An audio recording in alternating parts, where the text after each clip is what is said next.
সুপথে ফিরে এসেছেন এবং এখন পর্যন্ত আপনারা সৎ পথে জীবনযাপন করছেন। এটা আল্লাহ তাআলার পক্ষ থেকে অনেক বড় একটি রহমত। এজন্য আমাদের সবসময় শুকরিয়া আদায় করা উচিত। আলহামদুলিল্লাহ। আপনারা জানেন, পবিত্র কোরআনে বলা হয়েছে যে আল্লাহ যাকে ইচ্ছা হেদায়েত দান করেন। আপনারা পূর্ববর্তী পেশা থেকে হেদায়েতপ্রাপ্ত হয়ে সৎপথে চলে এসেছেন। মহান রাব্বুল আলামিনের পক্ষ থেকে আপনাদের প্রতি এটা অনেক বড় একটি রহমত এবং নিয়ামত। এর পরবর্তীতে জীবনযাপন মানুষকে করতে হবে। জীবনের পরিবার সংসার চালানোর জন্য বিভিন্ন কার্যক্রম করতে হবে। সবাই যে খুব ভালো, খুব বড় ধরনের পেশায় যে কাজ করতে পারবে, অনেক সচ্ছলভাবে জীবনযাপন করতে পারবে, এটা সব মানুষের পক্ষে তো সম্ভব হয় না একটি দেশে। কিন্তু আপনারা যেভাবে আছেন আল্লাহর রহমতে খুব খারাপ নেই, চলছে, জীবন তো চলছে মোটামুটি। সবচেয়ে বড় বিষয় হচ্ছে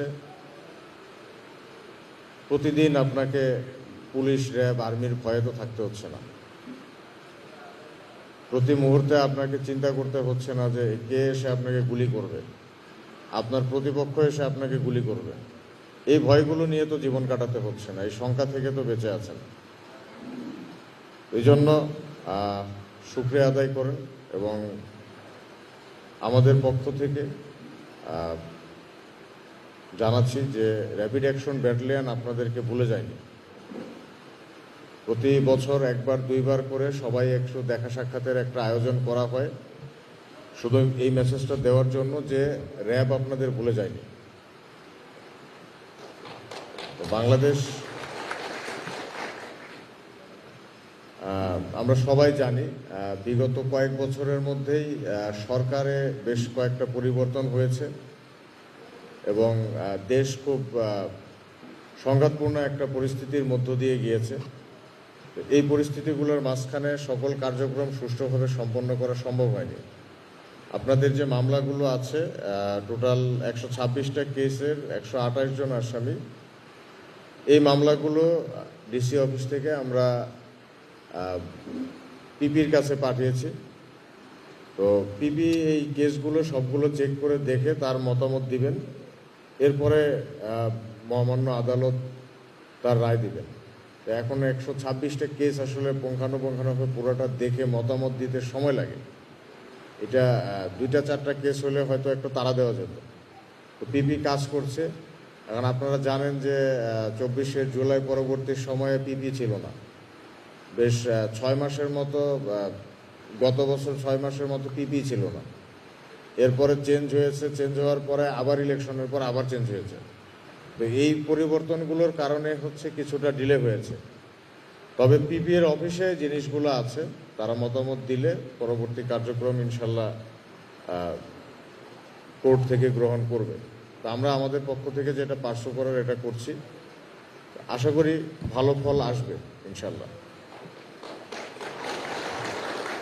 তো একটা বিষয় খেয়াল করেছি যে সবাই না, 2-1 জন ব্যক্তি আলোর পথে আসার পর আবার পুনরায় অপকর্মের সাথে জড়িয়ে যাওয়ার 2-একটা ঘটনা আমরা শুনেছি। এটা অত্যন্ত দুঃখজনক। তা আমরা আশা করি যে আমরা বাকি যারা আছি কেউ এই পথে যাব না এবং অন্য যারা যেতে চাচ্ছে তাদেরকে আমরা টেনে ধরবো যাতে যেতে না পারে। একই সাথে বর্তমানে যারা এই অন্ধকার জগতে আছে, আপনারা জানেন, চিনেন, তাদেরকে আপনারা সবাই চেষ্টা করবেন, প্রত্যেকে চেষ্টা করবেন অ্যাটলিস্ট আপনি একজন ব্যক্তিকে অন্ধকার থেকে আলোর দিকে নিয়ে আসেন। সবাই যদি একজন একজন করে নিয়ে আসেন, ইনশাল্লাহ এই দেশে এই অপকর্ম, সংঘাত, সন্ত্রাস, ডাকাতি, এই ধরনের জিনিসগুলো অনেকটা কমে আসবে এবং আপনার এটার করার জন্য আপনার অনেক বড় একটি অবদান থাকবে যদি আপনি তাদেরকে নিয়ে আসতে পারেন। এই প্রচেষ্টাটা আপনারা অব্যাহত রাখবেন এবং আপনাদের বিষয়গুলো নিয়ে আমরা কাজ করছি, যেটা জানালাম আপনাদেরকে। তবে সরকারি কাজ আপনারা জানেন, কোর্টে আপনাদের নামে এগুলো ছাড়াও অনেক মামলা আছে। একটা মামলা থেকে আপনার রায় নিতে কত বছর লাগে? তো রায় নিতে যদি 10 বছর লাগে, খারিজ নিতেও 10 বছর লাগবে। তো তো কোর্টের কার্যক্রম আসলে কোর্টে আমরা বিচারককে প্রভাবিত করতে পারি না, বিচারককে আমরা আমাদের পুশ করার আসলে কোনো অপশন নেই। বাকি প্রক্রিয়া যেটা আছে পিপিকে ধাক্কাধাক্কি করা এগুলা করা আমরা করছি। তো করে বিচারকের কাছে গেলে ইনশাল্লাহ তখন যেহেতু এটা সরকারিভাবে সিদ্ধান্ত নেওয়া, বর্তমান সরকারও এটা জানেন, বাকি ব্যবস্থাপনা ইনশাল্লাহ কোর্ট থেকে হবে। একটু সময় লাগবে, আপনারা জানেন কোর্ট কাছারির কাছে সময় লাগে, এই জন্য অধৈর্য হবেন না। আপনারা যেভাবে জীবনযাপন করছেন, সবাই সুস্থ সবল মানুষ, চেষ্টা করেন পরিশ্রম করে জীবিকা নির্বাহ করার। ইনশাল্লাহ আল্লাহ তাআলা আপনাদেরকে ভালো রাখবেন। সবাই ভালো থাকুন এবং সবাই সবার জন্য দোয়া করবেন। ধন্যবাদ। আসসালামু আলাইকুম।